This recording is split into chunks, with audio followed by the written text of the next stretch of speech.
Hello, and welcome to episode 3 of the WoW Hedge Fund Let's Play series, where we attempt to make 10 million gold using our investors' money. Mailbox is looking pretty weak this morning. Not too surprising, as we just reposted last night, so no sales since the last check. Okay, sure, technically there's 11 gold both sold us, but does that really count? Well, I'm not gonna lie, I don't like seeing this. Looks like we're getting hella undercut on our plate bracers here. I don't know. Might just have to wait that one out. So I did learn something about legendary bases. It seems that you need to craft a bunch of the really low level ones in order to, I guess, level up your ability to even make legendary bases, which definitely can explain why we've got, people just trying to dump these things, because they're really just trying to get to the good money later on. So, I don't know. With that knowledge, I'm probably going to try to avoid looking at too many of the lower item level legendary bases for the flipping. Yeah, we might even actually have to just set up a proper TSM group that kind of excludes the 190s. That's actually going to be very important for me to know going forward. I'm working on creating a WoW index for legendary bases, and I think we probably are going to want to exclude the 190s at the very least from that when we try to aggregate a kind of a price index for how legendary bases are doing. Alright, it's currently Friday evening, and we've got a mailbox to deal with.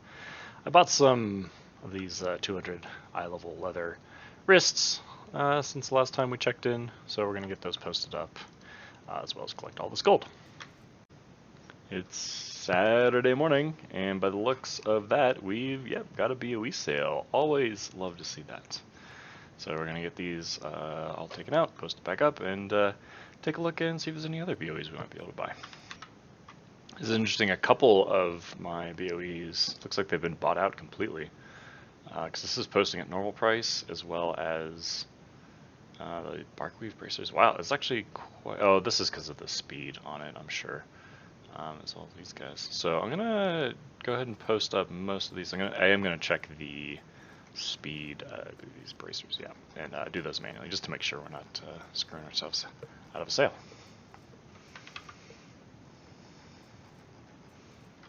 We're also skipping these modes of harmony. We're gonna save those for something else. Somebody's posting up another pair of Bloodvine boots for super cheap. I don't love buying another one of these, but I think it's okay. Not post, we're going to buy these out, and hopefully just reset the market. Yeah, it does want me to put them up for like 100k. We're just going to do it and see what happens.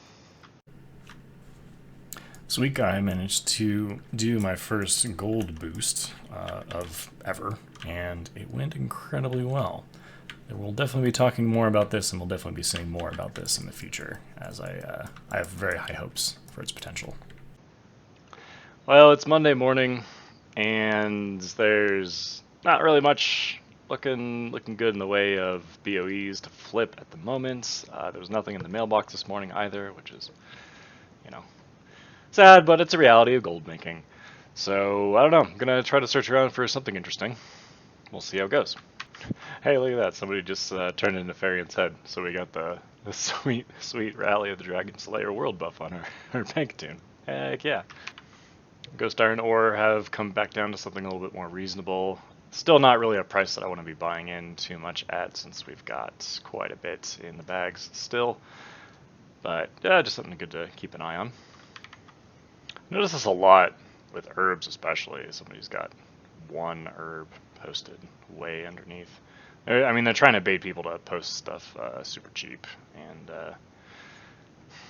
yeah, I don't know, it's kind of scummy, but I mean, I guess got to take advantage of things somehow. I don't know. Oh, there we go. There's all the things expiring. I knew I must have just been late a couple days ago getting my auctions reposted, so we'll be doing those in a moment as well. Post. And I'm not loving it, but our little bag of things we gotta wait for is starting to kind of pile up quite a bit. We got, these are different bracers that were there before, these mail boots, these egg things, which really I'm just waiting for my warrior to get up to level 50 so I can learn it and get rid of them, herbs, whatever. And We can probably get these bad guys up. Give me a sec. Yeah, looks like somebody's trying to undercut on the Bloodvine legs. That's not quite sure what I'm gonna do with this yet. This really is an interesting one. So all these different numbers in the TSM database are all wildly different. So the current min buyout, obviously, that's just what's up there. Market value 500,000. That's just what these items have been posted at on this server recently. Doesn't mean that they've sold. Historical price, that's what they've been posted at on this server historically for, I'm not sure what the time frame is, but for, past year or two. 12K, that's, like, that looks nice, but there's no guarantee that it ever actually sold at that price either. Regional market average, that's for the entire US region, 81K. Again, that's the best number on here, but there's obviously no guarantee it's going to sell there either, especially if people are coming up here and undercutting like crazy. And then the last and probably most cryptic of these TSM values is the region sale average. And that's in theory what it's actually being bought at. But if I'm not mistaken, and if anyone knows a little bit more in detail how this works, this is only data gathered through the TSM app. So like if I were to buy this here now, in theory that data would go back up to the TSM servers and they'd be like, hey, somebody bought it for 5.8K, and then that information would be disseminated across all TSM stuff. So it's potentially useful in the sense that you are only really getting this number from people using TSM. So in theory, these are like people like me who are trying to buy them to flip them. So you could, in theory, use them as like you can probably get the sale at this price, but in reality, it's probably just like what people are buying up cheap. So, man, yeah, it's kind of all over the place, and I don't know. We've already sunk 6.5K into it. I mean, another 5.8. Give it a try. The thing, though, that I think is really kind of holding me back the most is this is crafted gear, right? It requires tailoring 300, and I just know from experience that this is something you can craft. So there's really no big holdup for people making more of these. So if this guy wants to just keep posting him for 5.8K and I just keep buying him, well, he's just making free money and I'm just stuck with a bunch of gear that I'm never going to be able to sell. So I think we're just going to kind of call it good on these Bloodvine pieces. Take our losses. We've obviously got a couple of the boots still. We'll try and sell them and maybe we'll get something out of it. But yeah, might just need to cut our losses on this one for now. Yeah, and as you probably might have noticed when I hovered over the tooltip for the boots, it's up there for the same price. And it's the same seller, which, yep, it's very likely this guy or gal is just crafting them and trying to make some profit based on the materials cost. So, yep, we'll just hold on to these for a little bit and, keep an eye on things, but not looking to make too much money off these, unfortunately. All right, then I just want to do a brief check-in on our warrior that we're leveling up. As you can see, we are in the Spires of Iraq. I'm going off of just memory about Warlords of Draenor in that I skipped most of Talador. We finished up Vorgrond 100%, or at least on the Azeroth autopilot pathing, and did a bit of Talador, and then I decided to just skip straight to Spires because there's one of the buildings that you create in Spires is just a straight up experience boost. It's like you get just extra 10% experience while you're in the zone. I don't know if that's still in the game. I assume it is, but I figured let's just skip to this guy or skip to this zone. We're up to level 40, so we have the super fast, well, not super duper fast, but the faster flying mount now, which is nice.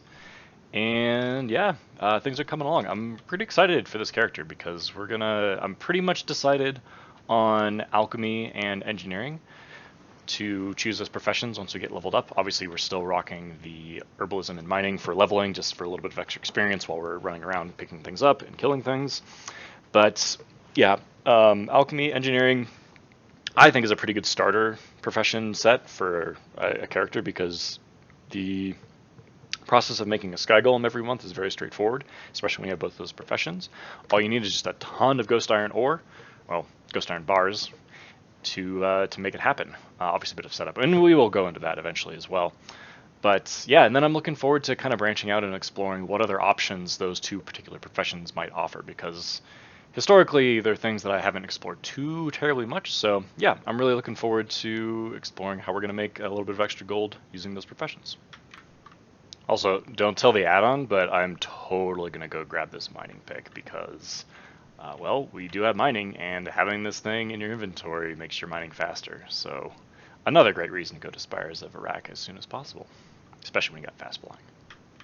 All right, look at that. As soon as I stop recording, we we hit a level from discovering something. So there you go. So here's the pick. We'll grab it and make our mining faster. Man, low key, like Warlords of Draenor. I've always kind of said this, that Warlords of Draenor was a much better expansion than people give it credit for. But like, I've never noticed this before. Look, the male guy is a bird with a mail sack. How cool is that? I don't know. WoW's a great expansion. There, I said it.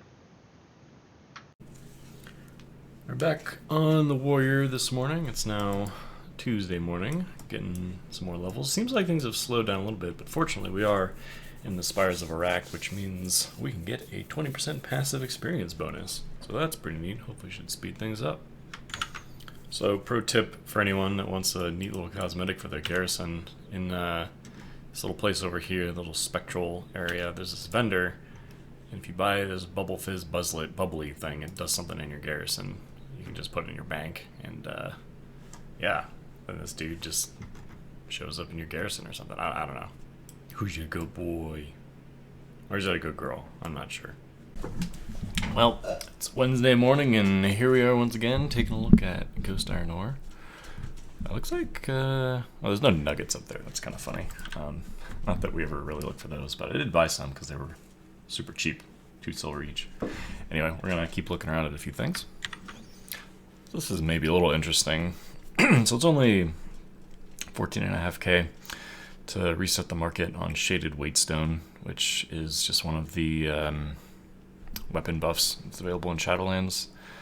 We're definitely not going to do it, though, for a couple of reasons. Number one, I believe most classes actually prefer the Shadow Core Oil, which as you can see is here in the gray, going for 13 gold. Also, the Sharpened, or Shaded Sharpening Stone, which is the equivalent of this, but just for like a not blunt weapon. So this is for like a mace, or I guess it's probably just maces. This would be for like swords, daggers, etc. So AOL, not many classes actually use these, and Shaded are more popular, and they're, you know, only 14 gold at 90% market value. So I don't think this is going to actually be something we can actually get over, you know, we'd have to put this up for what, 21 plus gold, and that's 4 or 5 inventory slots. Yeah, it's just not worth the time. Yeah, I don't love seeing this. These are leather bracers we've got. These ones have speed on them.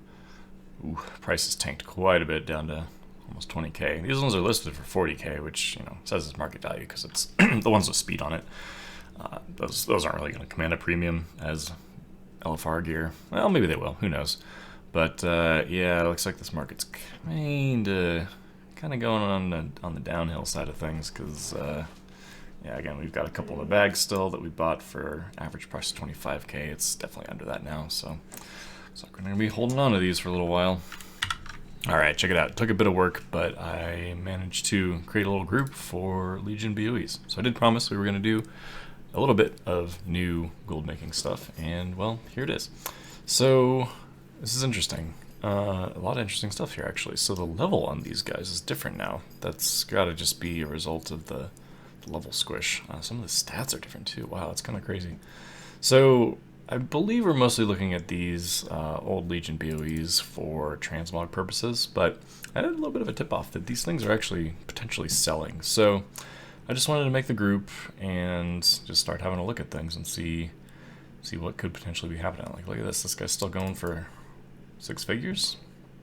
It's pretty wild. It must look pretty good, I imagine.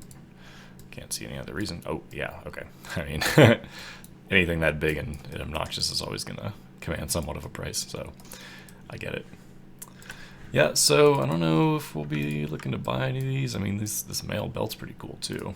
We could just kind of, you know, I might as well just give it a try, see what happens. So it's pretty low investment to spend 4k here to buy these guys out and try to reset the price. We'll just give it a shot, see what happens. I did have to do quite a bit of digging around to try and find a good TSM Legion BOE group. Turns out all the groups that exist are back from 2016 and didn't really import how I wanted them to, so I just wound up going to Graham's website here and just searching everything based on this little spreadsheet that he's got screenshotted. So I'll leave this in the description too if you want to go check it out. It's definitely from a little while ago, but still good information here, I'm sure. And also, I don't know why it says I bought 824 shaded wheatstone. I definitely did not, as you can see in here, but it's kind of weird. Nice, and it looks like these guys just kind of float into our little TSM setup here, so we're just going to go ahead and get them posted up, see what happens. All right, we're here wrapping up the week of the this Let's Play episode. Big surprise, actually. What is this thing called? The Plunderer's Egg Shaper thing actually sold. I'm kind of amazed. I was had completely written that thing off. This guy here, we still got one in the auction house for 6.2k. Yeah, we sold one. Excellent. Yeah, I was straight up just resigned to sending this to the warrior once it got leveled up and learning, because I mean it's kind of a sweet transmog. But hey, looks like somebody finally bought one, so we'll go ahead and grab that. And we're gonna go ahead and get on into the ledger here. So this is the 1 week view. As you can see, we're up on the week. Down here, just over 375k. Ending the week at approximately 427k. So yeah, pretty happy with that. Numbers are going up, so that's really all you can ask for at the end of the day. I'm not quite sure how to reconcile the numbers that I'm going to see down here, because down here it says total profit for the week is 4,000 gold, but this is clearly more than 4,000 gold between the two. Yeah, it's almost 50,000 gold over the week, which is about the total gold earned here. So I'm not sure if this is just not calculating expenses or what. But yeah, we bought some more BOEs this week. If we go and look at our expenses for the week, we can see that we bought some more barkweave, wrist wraps, these bloodvine boots. That was back when we tried to reset this thing. We were giving up on these. If it works out, great.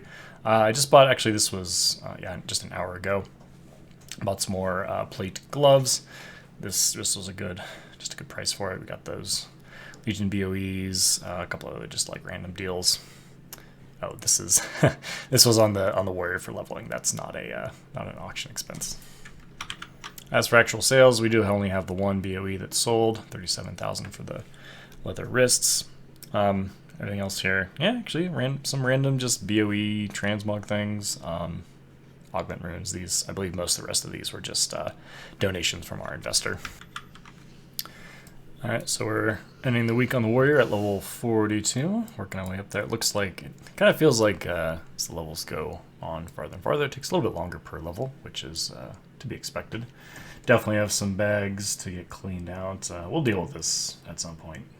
Either when we hit level 50 or 60, not quite sure yet, but not too worried about it. Yeah, pretty happy with the progress there. Spires of Iraq goes pretty quickly, so we're just kind of blasting through it there. I think I did mention before, we're going to go for engineering and alchemy on this character, and just do some exploration, see what we can find. Try to unlock some of those older engineering... Oh, hey, there's the world boss. Some of those old engineering recipes for mounts and things, and try to really take advantage of those as a nice, good way to get some infusion of cash on this character. Alright, well, that's going to do it for this week. Hope you all enjoyed the updates along the way. I'm pretty happy with the progress we're making. I'm certainly looking forward to making some more. So yeah, please, if you like the video, leave it a like, leave it a comment, ask me a question, and yeah, don't forget to subscribe to the channel so you don't miss more of these episodes. Until next time, we'll see you then.